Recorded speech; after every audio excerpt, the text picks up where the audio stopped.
Pariyatti Audiobooks presents Chapter 9, A Taste of Stillness, from Journey of Insight Meditation by Lerner, as read by Jonathan Nelson. Chapter 9, A Taste of Stillness.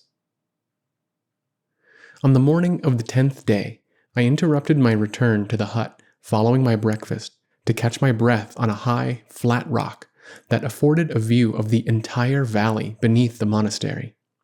The dawn haze had burned off, revealing the neighboring valley, whose sharply edged checkerboard fields stood out in contrast to the surrounding jungle. Perhaps I romanticized by calling this place jungle, when in fact farmland was everywhere.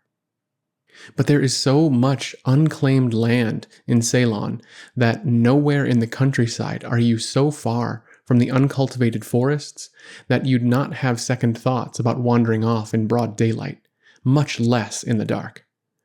No cobras here, though, the monks told me. The mongooses made sure of that. One of them was staring at me from a rock higher up the path. His elongated, rodent-like body was covered with prickly fur that made him look as though he'd been dunked in motor oil. His snoutish face was kind of cute, though, and I'd often seen the monks feeding these animals in the courtyard, as a good turn, no doubt, for the animals' appetite for poisonous snakes. They should have been so kind to the black female dog, Pāli, who came scooting out of the forest and leaped up against my legs, yapping wildly until I petted her on the head and pushed her down. The first day I arrived, I had casually stroked her. It must have been the first human contact she'd received here aside from kicks and angry words. Since then, she went berserk each time she saw me. She would follow me back to my hut and camp outside my door so that I practically tripped over her. A few old monks tried to put a stop to that, so she faked it and took a separate trail away from the courtyard to meet me along the way. At first, I found her as exasperating as my meditation, but lately I was having such a nice time that she picked up the fringe benefits. She complained now when I closed the door on her, but I explained that we had no time for our morning circumambulation of the hut, even though the cool shade of the morning was the best time of day for it. I was even eager to start sitting because it was getting so peaceful. I'd been through so many excursions that I'd forgotten that meditation leads to peace of mind. I sat down and began observing my breath, but my thoughts were still with the pooch. I heard her sniffing outside, feeling sorry for herself, I imagined, and I was angry with the monks for the way they treated her. It wasn't very compassionate of them. I tried to figure out why they were so nasty to a dog here, and then, remembering my breath, I returned to it. It was so easy to do that, I smiled. I had become aware of the fact that I wasn't watching my breath, so I simply began to do it. No recriminations, no jerking away from the thoughts of Pāli. No gritting my teeth. I just started again, and again, and again, because each moment was new. Now, when I was watching the breath, the moment of thinking of the dog was gone, so let it go. Sometimes I would let go of distracting thoughts for so long that my mind took off on long, soaring flights of fantasy, dipping and rising like a glider plane. And then I was watching my breath again, and each time I returned to the breath, I was aware of its passage for increasingly longer durations without intervening thoughts. Thoughts would come, and I'd let them. The less I did, the stronger the concentration became. Then I began to observe the sensations in the body. This one, that one, any one. The real event was the shape of my mind. I began to feel the sting of its moment. More and more of them held sensations within my body for objects.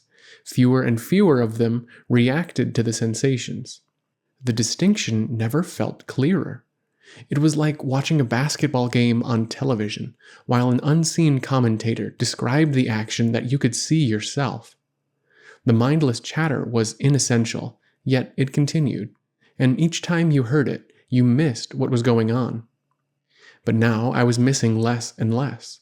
Very quickly, I was aware of my entire body as a field of particles, tiny, tiny particles disappearing before I could even say, "Here they are." Then it seemed as if my mind was spread out through my entire body. Anywhere I focused, I felt this single mist-like sensation, and my mind felt as if it was being pulled into this fluid. Should I let go? My attention seemed to gather just below my breastbone, where I often experienced the most violent sensations of all. But that area was quiet now too. Everything was quiet. For a moment, I was confused. It didn't feel like the tingling sensation of dissolution, anicca, impermanence, but it grew stronger, and I felt pulled toward it. I was aware of the uniqueness of this sensation, and I wondered how I would describe it. Then, as my mind started to phrase the answer, the conceptualizing stopped. The jaws of my chattering mind flapped open in silence. The commentator disappeared. It only lasted for a moment, perhaps. I can't really be sure, although it was not very long. The next thing I was aware of was an enormous feeling of peace. I started to get up, but the sensation within me was so pleasant that I remained for a while longer, enjoying it until it dissolved back into randomness. Then I slowly stretched my arms and legs and walked outside. Although I could have sat some more before lunchtime, I didn't feel the need to. Instead, I gathered my soap and towel and bucket and started down the far side of the clearing for the river. It had rained hard the night before, and I could hear the water rushing down below as I stood at the top of the steep stairway of rock and log ledges cut into the hillside. Bamboo branches and ferns overhung the stairway so that it seemed like a green tunnel, ending at a big fallen tree that spanned the river. I walked out on it about 10 feet to the middle, then hopped down onto a pile of large stones on which I could stand and fill my bucket from the swirling waters. I had removed my clothes and was pouring water from the bucket down my face when I stopped and gazed all around at the winding river, the green hills, the thick jungle. Suddenly, I started singing. I couldn't help it. It had been building from the moment I left the hut. Either I would sing or cry. In either case, it would not be an expression of sorrow or loneliness, but of joy. Standing naked on the rocks, giggling as I doused myself with buckets of cool water, and singing songs of love all the while was not exactly a meditative posture, but there was nothing else I could do. When I got back to the hut, there was still some time before lunch. I certainly couldn't sit, so I began reading some of the books I'd gotten in Burma, but before long I had my notebook out and I was writing. Rather, I was planning. I was listing, in very precise order, my future undertakings. Buddhism, teaching, writing, studying, living. My life seemed perfectly clear to me. What would I do? Where would I live? How would I get on? All of that seemed beside the point. I felt that I had an understanding of a process that transcended events or situations. I punctuated that last inspiration with an exclamation point and headed off for lunch, followed by my love-starved dog, Bala. It was a great lunch. They all were. Ceylon might be scrounging for food, but the monks in this forest monastery would be the last to know about it. I couldn't believe that they expected anyone to be able to move, much less meditate, after finishing the enormous quantities of rice, curries, chutneys, potatoes, fruits, and sweets they piled on the table. But today, I suppose I was willing to try. A monk in training watched with glee as I worked my way through the entire mountain of lovely, semi-polished rice that I usually nibbled from. When I had finished my last papaya slice with a burp, he looked at me and motioned with the flat of his hand at his mouth, imitating my gesture to show they'd given me too much. "Full?" he asked, not quite sure it was the word I used. "You bet," I answered, reluctantly getting up. Instead of returning to my hut right away, I walked back to the meditation quarters and had tea with Suno and another friend. It was mid-afternoon when I got back to my place, and since there was nothing else to do, I started meditating. The difficulties of the first hour I put down to just getting settled after my first contact with people in nearly a week. But the second hour wasn't much better. My mind felt like a pressure cooker. Ideas, plans, inspirations were building in it, and every time I tried to apply a little direction by focusing on my breath, the pot threatened to explode. I got up and walked around the hut. When I sat again, it was still no better. During the next 2 days, I must have walked 100 miles around that hut. I sat for 8 hours each day, but nothing whatsoever was happening, except an endless spiral of joyous inspiration. And then I'd get up again and walk around and sing old songs and try to remain vaguely mindful of what I was doing. Finally, this pattern just became too exhausting, and I suppose I was getting a little guilty. It was time to somehow put a stop to it. Despite an instant inner resistance to reining in my wandering mind, I forced myself to sit longer. The effect was very strange. The concreteness of my mind's activities began to disintegrate. There were no recognizable thoughts, but I still couldn't concentrate. A vague sort of cloud surrounded my mind, and it engulfed me for indefinite lapses of time before I could shake myself free and begin watching my breath again. As the day wore on, this cloud became thicker and deeper, and I had a harder time pulling myself out of it. When I did, I was left with a strange, shivering feeling in my body, as if I was touching dead flesh. Suddenly, I was frightened by how far I'd strayed from meditation in the past 2 days. I set the alarm clock for 2 hours later and hid it under my pillow to muffle its ticking. Then I began to sit. It wasn't easy.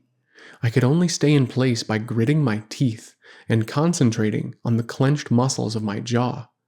But I continued sitting because despite my inability to focus on anything at all, I felt some enormous inner pressure building. It wasn't a physical pain. It felt more as if every cell was suffering from a migraine headache. I sank into it, and it became darker and duller. My mind's dialogue was reduced to nonsense words, then indistinct, slurred syllables, then a steady, low, deathly moan. Thunder rumbled. At first, it seemed to come within me, but when I heard shrieking monkeys and the shattering of branches as they scrambled for cover, I knew it was definitely outside. As the thunder grew louder, the air chilled, and a cold, damp wave crept through my body, penetrating deeper and deeper from the skin inward until I was shivering. The lamp in the room faded. From the booming thunder, I could tell the storm was nearly overhead. Then it arrived, and the clay tile roof rattled under the force of the rain. When I opened my eyes, the room was in complete darkness. When I closed my eyes again, the darkness increased, beyond blackness. For a moment, I tried to explain it. Then I stopped and watched numbly as whatever light remained in my mind faded to a kind of cold void, completely empty of forms or shapes. The rain continued to roar against the roof. I was sure it was pouring into the hut, and that I should get up and try to plug the leaks or just mop up the water. But I continued to sit. Something in me was both fascinated and too terrified by the events for me to move. I didn't want to open my eyes. When I finally recognized what it was that kept me rooted in my place, I nearly screamed. The room felt full. I could feel the stultifying presence of beings everywhere around me, as close as the rafters above my head. I sat there in the rain and thunder while my nerves were blasted for as long as I could. It seemed that the storm would not end until I ended it. There was an utterly strange sensation in my body, one that I did not recognize. My eyes cracked open, and I saw toothy, grotesque faces that stared at me from crowds miles deep. My heart almost stopped. Somehow, though I wasn't even aware of it, I got up and lit the lamp. Finally, I found myself standing in the open doorway, watching the remains of the storm disperse over the forest, leaving the sky purple and bruised. I was so sure that I was not insane, that if I was, then I was so insane that it would never matter. Furthermore, nothing that had happened had in the least contradicted what I had been told by a line of teachers right back to the Buddha. I had always ignored the notion of planes of existence, as they are called, or relegated it to the level of mythological window dressing. Beings are reborn into forms which we can see, human and animal, and into forms we ordinarily can't see. We call them demons or angels. Where? Down in the center of the earth where the hellfires burn? I turned slowly and examined the inside of my hut. The fact that it looked empty now was of no comfort. I knew what was there. I fell on my bed and was asleep in minutes. But numerous times during the night, I woke up suffocating from dreams of flesh-devouring demons. I had to sit up and focus all my attention on my chest to find my breath again. Finally, before dawn, I gave up on any chance of sleep and just made myself comfortable sitting on my pillow.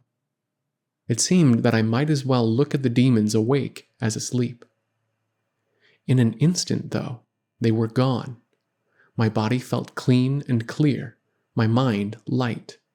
I'd forgotten what such a feeling was like. It was parachuting back to earth, to that space of peace I'd come to 3 days before. Everything hung together motionless as it had then. Quickly, in a moment of balance, my mind saw where it had been and what had occurred. In a brief instant of understanding, all was explained. I got up and sat down at my desk and opened my notebook. After recording the hour, the date, and the number of days since my arrival at the monastery, I began. I have experienced the moment of nirvana. Not today, not this hour, 3 mornings ago. Only I did not recognize it then. That was its nature. Nothing of the past, no memory, association, wish, or desire entered that moment. The conceptualizing stopped. That was my only description for it. It had taken this long for my mind to grasp that experience conceptually. Why I had trouble recognizing it then, and why it appeared clear to me only now, was, I thought, part of the nature of the experience. As long as you can think about it and say, it's like this, or like this, then you are still within this mundane realm. I could only record the events that preceded it, and then the conceptualizing stopped. But now, for reasons I don't understand, I am drawn back to that moment. I see once again the stuttering of my mind as it tries to react before the experience totally overwhelms it into silence. I wonder what it was all about. What is this nirvana? Clearly, I am not the Buddha. That, I think, is what is known as final nirvana, where the birth and death process, purified of all desires, ends, and there is no further rebirth. But there is also the state of nirvana that one experiences in this lifetime. It is taught that there are 4 stages of holiness that begin with the first instant, the mind's first moment of nirvana. In Burma, they talk about the taste of nirvana. I'm not sure whether this is the same as that first stage of holiness or not, because that first stage means that one has attained a place in the stream, and that it is only a matter of 7 lifetimes or less before that person achieves final nirvana. Why? Because to experience even one moment of nirvana, all belief in the existence of an ego, an I, must be gone. Have I done this? I don't know. I believe that I had an experience of nirvana, but I don't feel that I have arrived at any state. I think I experienced the moment of egolessness, when there was nobody to conceptualize the experience, when the moment was all. But what about now? Who is writing this? I am aware of myself, though I don't believe in that self's reality. So I'm probably who I was a week ago, maybe. Or perhaps I'll stop worrying, content that, for that moment when I wasn't there, nirvana was.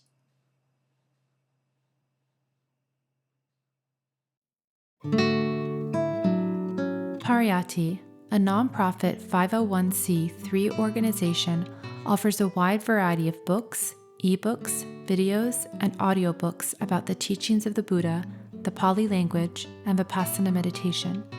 Browse our complete catalog at www.pariyatti.org.